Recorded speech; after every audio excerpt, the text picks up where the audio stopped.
Starting right now on ABC's This Week.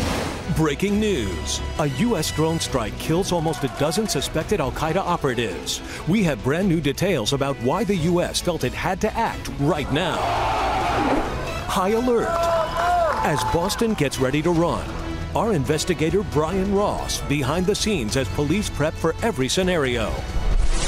Finding faith. Can you give him a shout of praise? Come on, Snake. A new generation of evangelicals stepping up. But is their political power on the decline? A special Easter Sunday conversation with Franklin Graham. Plus, baby on board. We have our first child arriving later this year. Chelsea Clinton's surprise announcement. Has a Clinton dynasty begun? From ABC News, This Week with George Stephanopoulos begins now. Good morning. I'm Martha Raddatz. Happy Easter. As we come on the air this morning, we have three stories which could affect your safety and security breaking right now. In Boston, an unprecedented operation unfolding to protect tomorrow's marathon. In Yemen, where a U.S. drone just took out 10 suspected al-Qaeda militants. Was it in response to this new terror video? And Ukraine, where civil war looks increasingly likely after a fragile truce destroyed moments ago by a checkpoint firefight. We have team coverage from around the globe, and we do begin with Alex Marquardt in Ukraine. Alex. Good morning, Martha. A mysterious and deadly shootout this morning is deepening divisions, raising tensions here after Ukraine had announced an Easter suspension of its military operation to quash pro-Russian unrest in the eastern part of the country. Around 3 a.m., pro-Russian militants say they were attacked outside of a town that they control and say several of their members were killed by a far-right nationalist group, which is aligned with the new government in Kiev. Now, the evidence they're offering is suspicious, but already Moscow is saying it is outraged by Ukraine's unwillingness to control anti-Russian extremists. It's the latest sign that the deal signed in Geneva with Secretary of State John Kerry and other international partners last week has had no effect. It called on illegal armed groups to put down their weapons and leave occupied buildings like this one here, but so far, no one has budged. Martha? Thanks, Alex. Now to that big hit against al-Qaeda in Yemen, a U.S. drone taking out 10 of the terror group's suspected operatives. Let's go straight to one of the only Western journalists inside Yemen. Reporter Iona Craig joins us on the phone. Thanks for joining us, Iona. Tell us what you know about these militants. We're told they were leaving a training camp.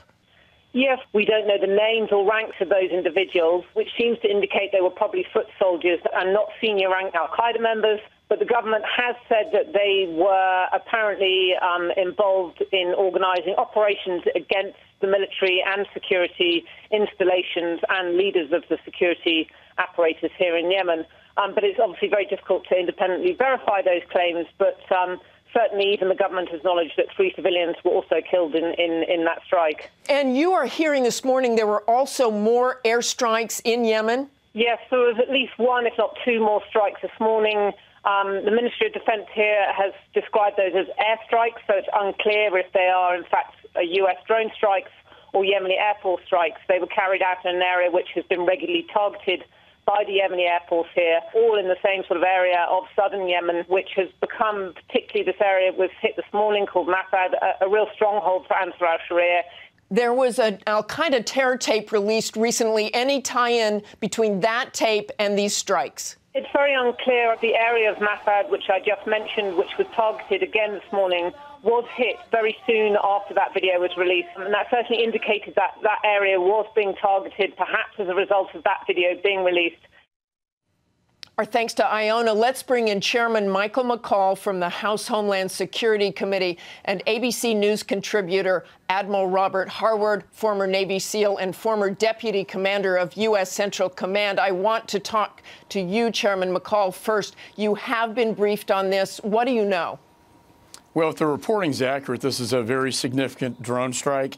As you know, al-Qaeda in the Arabian Peninsula, or AQAP, poses probably the greatest external threat to the homeland itself.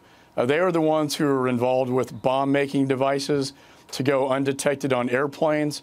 They are the ones who created Inspire magazine that inspired the Boston bombers that we'll be talking about later in the show.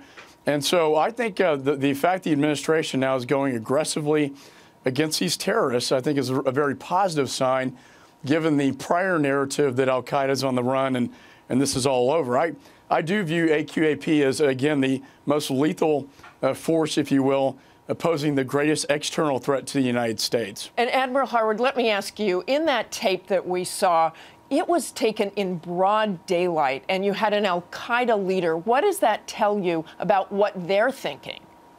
Well, either they're very brazen or not very smart to realize that over the last 12 years, we've maintained a focus on those individuals who pose threats not only to our people but our partners, and will pursue them wherever they may be. So to provide additional intelligence or information that helps us locate them is not very smart on their behalf.